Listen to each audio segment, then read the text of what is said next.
বৈদেশিকভাবে ব্যবসা করতে চাইছে, হ্যাঁ সেই জায়গা থেকে সে টাকা পয়সা রোজগার করতে চাইছে, হ্যাঁ, করবে তো। করবে। আরে সপ্তমপতি তো মঙ্গল নিজে।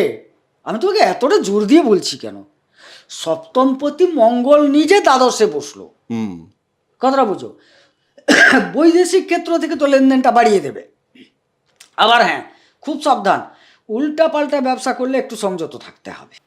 কোনো জ্যোতিষীর মুখ থেকে বা কোনো জ্যোতিষীর অনুষ্ঠানে এই ধরনের সত্য কথা আমার এই চ্যানেল ছাড়া আপনি কখনো শোনেননি। দম লাগে এটা বলতে, অনেক ত্যাগ স্বীকার করতে হয়। সাবস্ক্রাইবার কমে যায়, তাতে শেয়ার কমে যায়, ভিউজ কমে যাবে, টাকা পয়সা কমে যাবে। আমার ঠেকা যিনি নিয়ে রেখেছেন তিনি হচ্ছেন মা নর্মদা।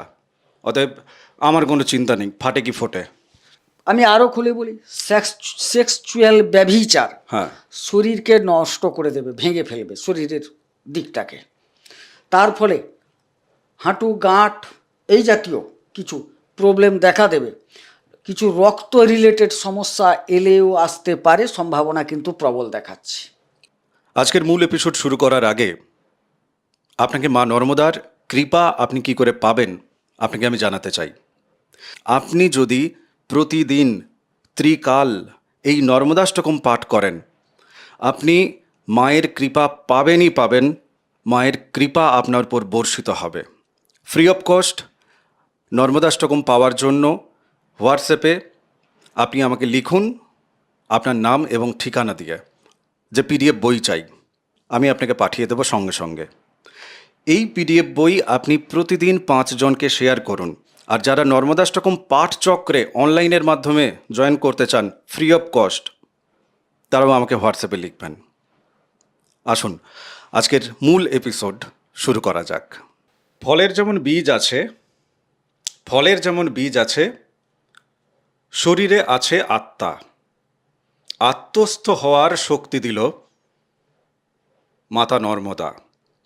শিবকন্যা মা নর্মদাকে প্রণাম জানিয়ে আজকের ভৌমযোগের এপিসোড আমরা শুরু করছি। বৃষ লগ্ন সাপেক্ষে আলোচনা হবে। একেবারে সরল সাধারণ যে কথ্য ভাষা, সেই ভাষায় আমরা আলোচনা করব আজকের এই এপিসোড। তবে আজকের এপিসোডের শুরুতে আপনাদের কাছে আমার একটা কনফেশন আছে।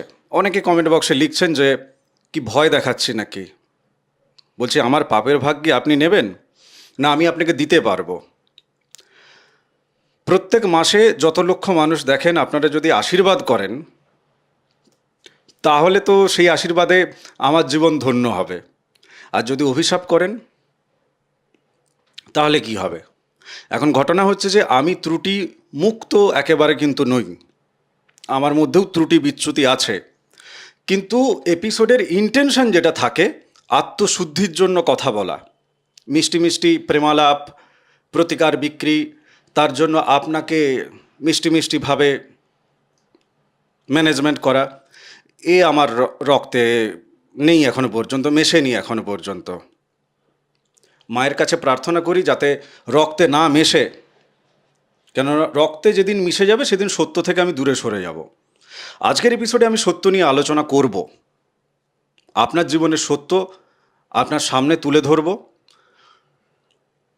আপনাকে আমি চ্যালেঞ্জ করছি, কোনো জ্যোতিষীর মুখ থেকে বা কোনো জ্যোতিষীর অনুষ্ঠানে এই ধরনের সত্য কথা আমার এই চ্যানেল ছাড়া আপনি কখনো শোনেননি। দম লাগে এটা বলতে, অনেক ত্যাগ স্বীকার করতে হয়। সাবস্ক্রাইবার কমে যায়, তাতে শেয়ার কমে যায়, ভিউজ কমে যাবে, টাকা পয়সা কমে যাবে। আমার ঠেকা যিনি নিয়ে রেখেছেন তিনি হচ্ছেন মা নর্মদা। অতএব আমার কোনো চিন্তা নেই, ফাটে কি ফোটে। আপনাদেরকে অপমান করা আমার উদ্দেশ্য না, আপনাদের জীবনের সত্যটাকে আপনাদের সামনে তুলে ধরা। গোবিন্দদা, আজকের এপিসোডে স্বাগত জানাই। নমস্কার সবাইকে। ভৌম যোগ নিয়ে আমরা কথা বলবো, বৃষ লগ্ন সাপেক্ষে। ভৌম এই যে শব্দ, এই শব্দের অর্থটা কি, আর জীবনকে এই ভৌম কিভাবে অর্থপূর্ণ করে তোলে, সেটা তোমার মুখ থেকে একটু ওনাদেরকে শোনাও। আচ্ছা, ভৌম কথাটির অর্থ হচ্ছে ভূমি হইতে জাত বা ভূমিপুত্র ভৌম, যেটা মঙ্গল বোঝায়। এবারে এই মঙ্গল কালপুরুষ চক্রের 5টি ঘরে যদি অবস্থান করেন সেখানে ভৌমটা সংগঠিত হয়, সেটা ভৌম যৌগ বলা হয়, ভৌমবর্তী যৌগ বলা হয়। আচ্ছা, বৃষ লগ্ন সাপেক্ষে হ্যাঁ, 5টি ঘর কোনটা? বৃষের নিজের ঘর 1 নম্বর ঘর, আচ্ছা। বৃষ থেকে 4র্থ ঘর, হুম বৃষ থেকে 7ম ঘর, হুম 8ম ঘর এবং বৃষ থেকে 12 ঘর। আচ্ছা, আপনারা আপনাদের জন্মছকে, যাদের কাছে জন্মছক আছে, কোনো না কোনো জ্যোতিষীকে আপনারা দেখিয়েছেন বা আমাদের এখান থেকে বিচার বিবেচনা করিয়েছেন। 1 নম্বর হাউস, 4 নম্বর হাউস, 7 নম্বর হাউস, 8 নম্বর হাউস এবং 12 নম্বর হাউসে আপনারা লক্ষ্য করুন আপনাদের জন্মছকে ওখানে মঙ্গল বসে আছে কিনা। এবার মঙ্গলের সাথে একাধিক গ্রহ সেখানে বসে থাকতে পারে, কিন্তু আমরা একা মঙ্গলকে ধরে কি কি ফল দেবে সেই নিয়ে কথা বলছি। একাধিক গ্রহ বসে থাকলে মঙ্গলের সাথে এই ঘরগুলোতে আপনি চিন্তাভাবনা না করে যোগাযোগ করবেন। গোবিন্দবাবুর সাথে কথা বলতে চাই, এটা হোয়াটসঅ্যাপে লিখবেন। ফোনে ফোনে ছাড়া পার্সোনালি দেখা করার কোনো অবকাশ নেই। অতএব যারা ফোনে ফোনেই পরিষেবা নেবে তারাই যোগাযোগ করবেন। বাকি তো এপিসোড যেতে যেতে যোগাযোগ করবে কি করবে না সে তো তৈরি হয়ে যাবে। আমার প্রথম প্রশ্ন তোমাকে সপ্তমে মঙ্গলের জায়গা থেকে। একদিকে ওনার যে লগ্নাধিপতি তিনি হচ্ছেন শুক্র, আর এদিকের যিনি সপ্তমের লগ্নাধিপতি ইনি হচ্ছেন মঙ্গল। এই দুজনের প্রবৃত্তিটা কি? এবং ওখানে মঙ্গল বসে আছে, এখানে মঙ্গল বসে আছে, মানে যে কোনো একটা জায়গায় তো ওনার জন্মছকে বসে থাকবে। তো সেই জায়গা থেকে কি কম্বিনেশন, কি ফলাফল ওনার বিবাহিত জীবনের ক্ষেত্রে উনি পাচ্ছেন, বা যারা পরে বিবাহ করবে তারা কি পাবে? কোন জায়গার বলবো, সপ্তমের বলবো না তুমি লগ্নের জানতে চাইছো? সপ্তমেরটা আগে জানবো। আচ্ছা, সপ্তমের মঙ্গল এখানে কিন্তু বৈবাহিক ক্ষেত্রে কোনো খারাপ প্রভাব ফেলবে না। খারাপ প্রভাব ফেলবে না, ফেলছে না? না, বরং সপ্তমে মঙ্গল, মঙ্গল রিলেটেড ব্যবসা, ভূমি জমি ইত্যাদির ব্যবসা, কিছু বিল্ডিং ম্যাটেরিয়ালসের ব্যবসা, এই জাতীয় ব্যবসায় বরং উনি উন্নতি করবেন। তার মানে বিবাহের পরে এই উন্নতিটা হচ্ছে নাকি বিবাহের আগেই? বিবাহের পরে উন্নতি যোগটা বাড়বে। বাড়বে, হ্যাঁ, যদি সপ্তমে মঙ্গল অবস্থান করে বৃষ থাকে। লগ্নের জাতক জাতিকাদের মঙ্গল অবস্থান করে। হ্যাঁ, অবশ্যই। আচ্ছা, যদি লগ্নে মঙ্গল অবস্থান করে, হ্যাঁ, তাহলে কি হচ্ছে? তাহলে কিন্তু এখানে প্রথমে দাম্পত্যে চিড় আসবে, দাম্পত্যে কলহ হবে, বিচ্ছেদ পর্যায় পর্যন্ত যাওয়ার সম্ভাবনা প্রবল দেখা যাচ্ছে এই ক্ষেত্রে। কারণ ওই জাতক বা জাতিকার নিজস্ব অহংকার, পরাক্রমতা, বল বিক্রম দেখাতে চেষ্টা করবেন, একদমই জেদ আসবে, সেখান থেকে সম্পর্কের অবনতি হবে, দৈহিক কিছুটা রক্তজনিত সমস্যা আসার সম্ভাবনা এখানে দেখা যাচ্ছে। আর তার মধ্যে একটা লালসা কাজ করবে। কি লালসা? বিবিধ ধরনের লালসা, মানে না, এক তো- শরীরের দিক থেকে লালসা আসতে পারে, একটা কিছু চাওয়া পাওয়ার দিক থেকে লালসা আসতে পারে, লোভ জিনিসটা বাড়তে থাকবে ওনাদের মধ্যে, বাড়তে থাকবে। হ্যাঁ, যেটা কিন্তু শারীরিক দিক থেকে মানসিক দিক থেকে একটা ক্ষতি তৈরি করবে। আচ্ছা, আমি আমি আরেকটু পিন পয়েন্টে যাব। হ্যাঁ। দেখো, ওনারা যদি না মিল খুঁজে পায়, তো তাহলে এই এপিসোডে সার্থকতা কোথায়? হ্যাঁ, হ্যাঁ, তাই না? হ্যাঁ, আমি প্রথমেই যে কথাগুলো বলেছি, হ্যাঁ, হ্যাঁ। তাহলে সেগুলো মানে ব্যর্থ হয়ে যায়। হ্যাঁ, মিল পেতে হবে। অবশ্যই।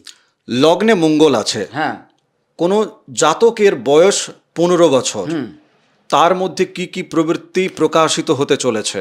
আচ্ছা, একটু বলে নি। একদম তখনকার বয়স অনুসারে দেখা যাচ্ছে ওই বাচ্চাটি খেলাধুলা থেকে শুরু করে একটু যেগুলো শক্তি প্রয়োগ করে, হিম্মত প্রয়োগ করে কাজ করা হয়, সেগুলোর দিকে ঝাঁপিয়ে পড়ার একটা প্রবণতা দেখা যাবে।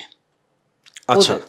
আচ্ছা, হ্যাঁ, তুমি করো, এক- করো। দ্বিতীয়ত ওর একটু খরচ খরচান্তরটা বাড়বে, হাত খরচটা বেড়ে যাবে। হ্যাঁ, এই সময়কালের মধ্যে হাত খরচটা বাড়াবে, এবং কিছু কিছু ক্ষেত্রে ছোটোখাটো রক্তপাত যোগ ওদের দেখা যাবে এইখানে যদি মঙ্গল অবস্থান করে। বেশ। ওই অতিরিক্ত পরাক্রমতা দেখাতে গিয়ে বেশ। কিছুটা জেদি একগুয়েমি ভাব আসবে। আচ্ছা, হ্যাঁ, আর কি জানতে চাইছেন বলুন, আমি মোটামুটি 4-5 মানে ওই 15 বছর বয়সে পেছন পেকে যাবে? হ্যাঁ, বেশ কিছুটা পাকার সম্ভাবনা আছে।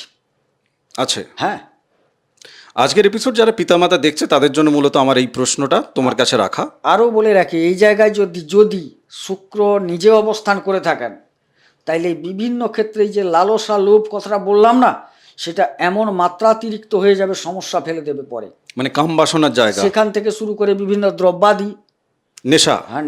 হ্যাঁ সেটা না, নেশাটা খুব বেশি বলবো না, বিভিন্ন প্রয়োজনীয় যে দ্রব্য, এটা সেটা নেবো, এটা মনে হয় ভালো না, একটু চেঞ্জ করবো, আর একটা নতুন কিছু নেব, এই প্রবণতাটা দেখা দেবে এদের মধ্যে। আচ্ছা আচ্ছা আচ্ছা।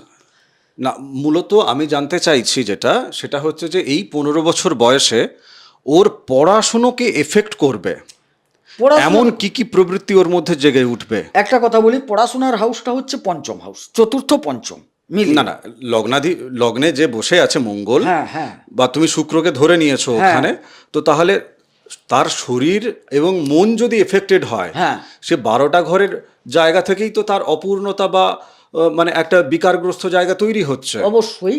এই জায়গায় বলে রাখি, আমরা যেহেতু পড়াশোনার বিষয়টা টানলাম বলে বলছি, একদম। হ্যাঁ, পড়াশোনার বিষয়টা টানতে হলে এই জায়গায় তার চতুর্থপতিকে প্রাথমিক স্তর স্নাতক স্তর পর্যন্ত ভালো থাকতে হবে, অতিরিক্ত ভালো থাকতে হবে, শুধু ভালো থাকলে হবে না, কারণ ওর তো মনমানসিকতাটা একটু অন্য ধরনের। একদম তাই। সেই জায়গায় অতিরিক্ত ভালো থাকতে হবে।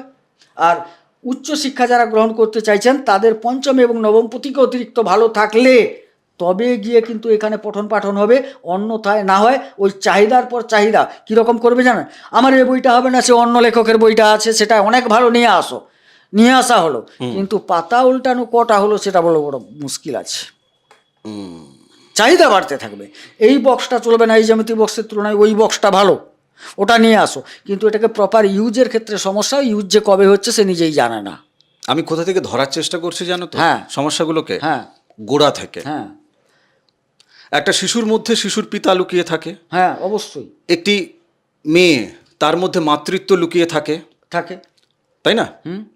আমরা যখন বড় বয়সে, যারা দেখছেন এপিসোড তাদের তো মোটামুটি, আমি যা অ্যানালিটিক্স দেখেছি ইউটিউবের, মোটামুটি ধরো 18 থেকে 25, 25 থেকে 35, এই যে বয়স ফ্রেম, এই বয়স ফ্রেমের মধ্যে কিন্তু লোকজন বেশি দেখছে। অবশ্যই। ঠিক আছে, এবার এই 35-এর বয়সে গিয়ে আজকের সময় দাঁড়িয়ে মোটামুটি 30 থেকে 35-এর মধ্যে বিবাহ হয়ে যাচ্ছে, বা যারা পিতামাতা আছেন তাদের যে সন্তানেরা, তার যদি ছোটবেলাটা কেমন চলছে, সময় পেরিয়ে গেলে তুমি পাবে কোথায়?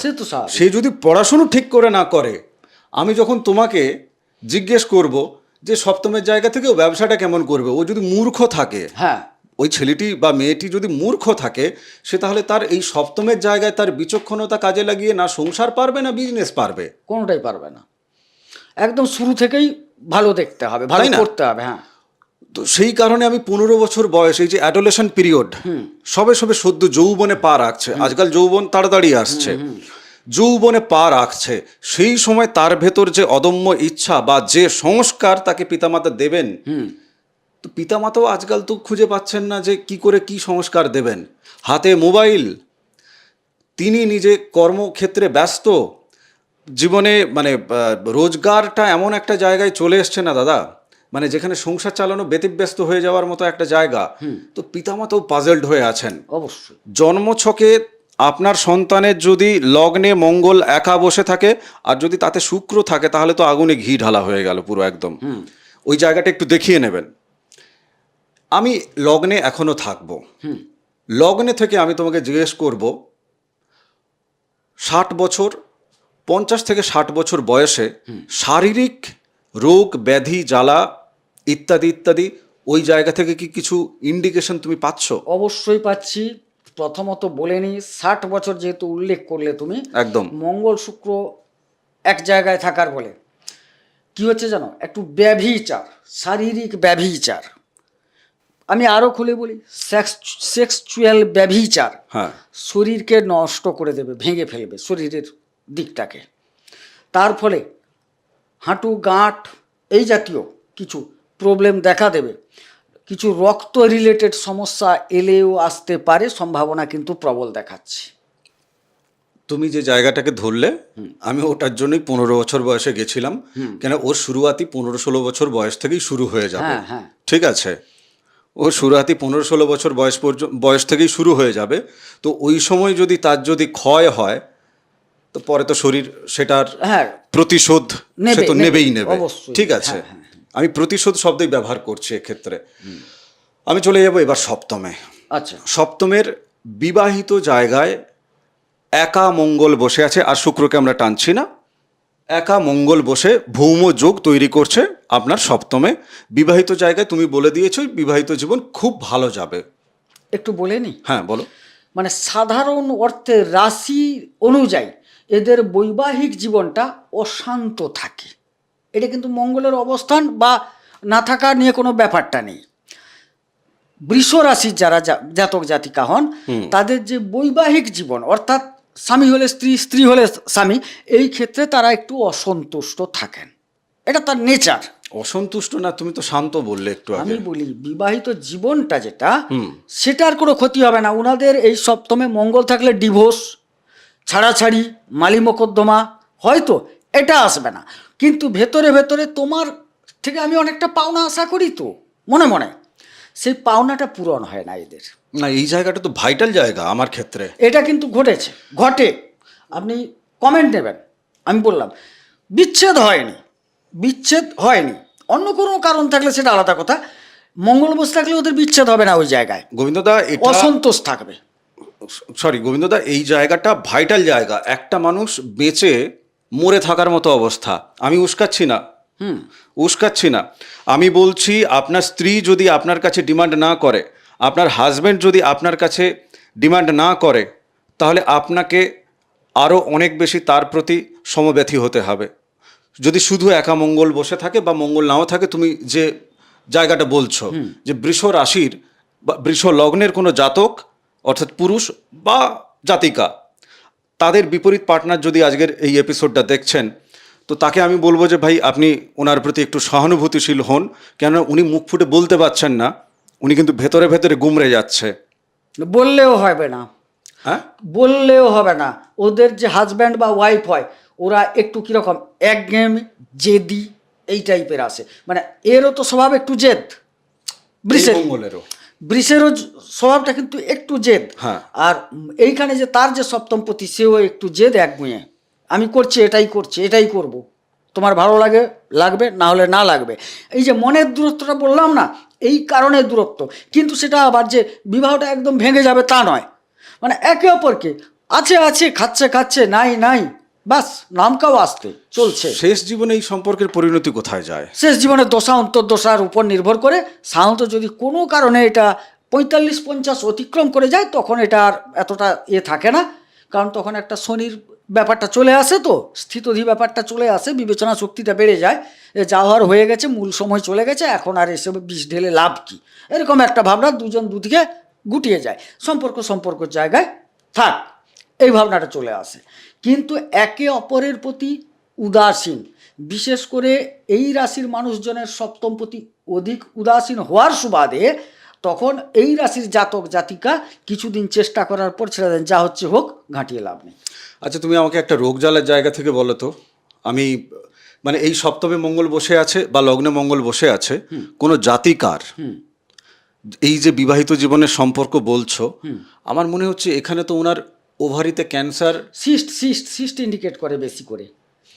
হ্যাঁ, এরিয়াটায় সিস্ট জাতীয়, সিস্ট জাতীয় জায়গাটা বেশি ইন্ডিকেট করে। সেখান থেকে আবার তার আমি কেন বলছি এখানে আছে এই যে মানসিক যে জায়গাটা না, রোগ মানসিক জায়গায় আগে আসে, তারপরে সেটা শরীরে কিন্তু বাড়তে থাকে।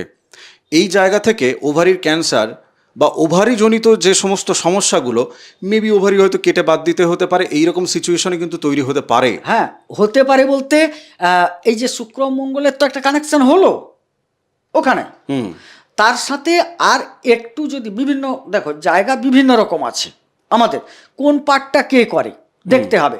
এবারে যৌন অঙ্গ পার্টটা শুক্রের দখলে, আচ্ছা, মঙ্গল সেটাকে কিঞ্চিত গিয়ে খারাপ করে দিচ্ছে বলে সৃষ্টি আসছে। এবারে সেটা অতিরিক্ত পর্যায়ে যেতে হলে কিছু ক্ষেত্রে আবার সেখানে রাহুর একটা প্রকোপ দরকার আছে, অতিরিক্ত খারাপ যেতে হলে। হ্যাঁ, আমি এরপরে চলে যাচ্ছি তোমার চতুর্থের জায়গায়। পারিবারিক জায়গা থেকে এনারা কেমনভাবে জীবনে সুখ বা শান্তি, ভালোবাসা, যার জন্মছকে অর্থাৎ বৃষ লগ্নের জাতক বা জাতিকা, তার জন্মছকে চতুর্থে ধর মঙ্গল আছে একা, পারিবারিক জায়গা থেকে সে কতটা সুখ শান্তি পাচ্ছে? না, পাবে না। সমস্যা প্রচুর হবে। এমনকি এই যে বললাম, চতুর্থে যদি হয়, ছাড়াছাড়ির সম্ভাবনা একদম 80%, 90% পর্যন্ত যাবে, 10% আটকে যাবে কেবলমাত্র মিত্র গ্রহ বলে। হ্যাঁ, আমি ওটাই বলতে যাচ্ছিলাম, ও তো রবির জায়গা। হ্যাঁ, মিত্র ঘর বলে। তো রবি মঙ্গলের কি সম্পর্ক, মানে ছাড়াছাড়ি করিয়ে দেবে? হ্যাঁ, ছাড়াছাড়ি বললাম যে 90% পর্যন্ত চলে যাবে, 10%-এর মতো টিকে থাকবে, মানে সব কিছুই শেষ, অথচ আমি আছি। তোমার আমার যদি মনের মিল না থাকে, আমি যদি মনে করি আমি এই বাড়ির ছেলে বা মেয়ে, আমার একটা কর্তব্য আছে, জাস্ট করে যাচ্ছি, অনুভূতি নেই, কিন্তু অনুভূতিহীন ভাবে করে যাব, করতে হয় করছি, বাস। কারুর আঘাত লাগলেও আমি হাই বলছি না, কেউ একটা বিরাট লটারি পেয়ে গেলেও আমি আহ্লাদিত হচ্ছি না, সে বউ মানে বাড়ির বউ হোক বাড়ির ছেলে হোক, ওই রকম পর্যায়ে যাবে।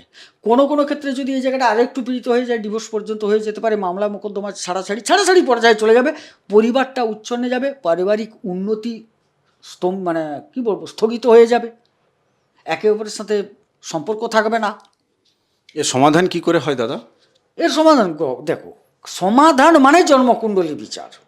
এইখানে আমরা যেটা করছি একটা কাল্পনিক, যে এই গায়ে এই, কিন্তু এখানে তো একটা বসবে, আমি এটা কি 5টা ঘরে ভৌম হয়, কিন্তু শুধু মঙ্গল এখানে বসে আছে নয়, এর সাথে কেউ নাই কেউ আছে, বা অন্য জায়গা থেকে কেউ দৃষ্টি দিচ্ছে, এ কার নক্ষত্রে বসে আছে, এই মঙ্গল কোন ভাবে আছে উনার কুণ্ডলিতে, অনেকগুলো দিক বিচার করার আছে।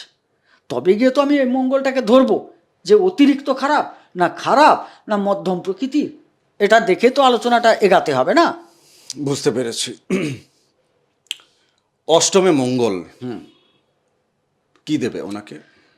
এক কথায় বলি, উনাদের সবচেয়ে মারাত্মক ক্ষতিকারক জায়গা এটা, অথচ বৃহস্পতির ঘর। হ্যাঁ, আমি তাই বলতে যাচ্ছিলাম, সেটা শুক্রের ঘর, এটা বৃহস্পতির ঘর, এটা সবচেয়ে মারাত্মক। কেন? দুই গুরু। সবই বুঝলাম, জ্যোতিষশাস্ত্রে এটুকু বলা হয়েছে, সপ্তমপতি যদি কখনো অষ্টমে অবস্থান করে স্বামীর স্ত্রী বা স্ত্রীর স্বামী মারা যান, কেবলমাত্র এখানে বলবো মারা হয়তো যাবেন না, সম্পর্কটা মারা যেতে পারে, প্রবল সম্ভাবনা। মানে যেহেতু সপ্তমপতি, সে অষ্টমে চলে গেছে। হ্যাঁ, এরই জন্য সম্পর্কটা মারা যাবে, হয়তো মানুষটা টিকে থাকবে। এটা যদি বৃহস্পতির ঘর না হয়ে অন্য কোনো ঘর হয়ে যেত না, তাইলে দেখা যেত একটা বৈধব্য যোগ, পুরুষের ক্ষেত্রে স্ত্রীর ক্ষেত্রে কাজ করে যেত। তাও সম্ভাবনা, যদি বৃহস্পতি পীড়িত হয়ে যায় কোনো কারণে, তাইলেও সম্ভাবনা থেকে যাচ্ছে।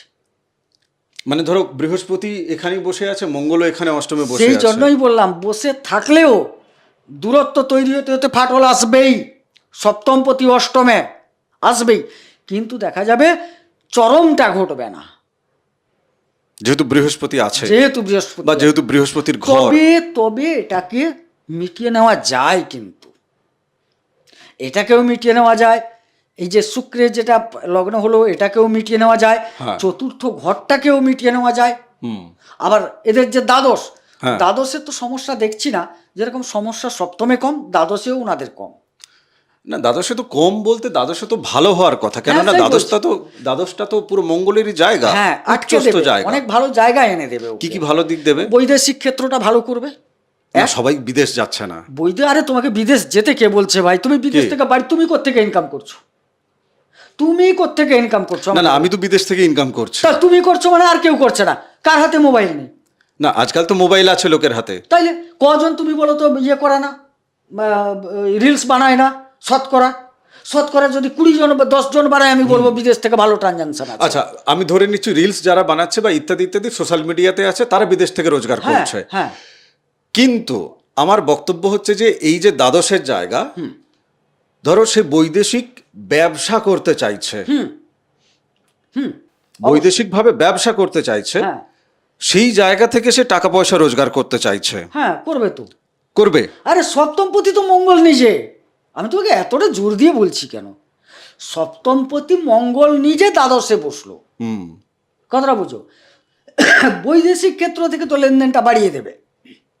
আবার হ্যাঁ, খুব সাবধান, উল্টা পাল্টা ব্যবসা করলে একটু সংযত থাকতে হবে। সেটা জন্মছক দেখে ঠিকঠাক জন্মছক কম্বিনেশন পারমিট করছে, সেটা ব্যবসায় এগাতে হবে তাকে।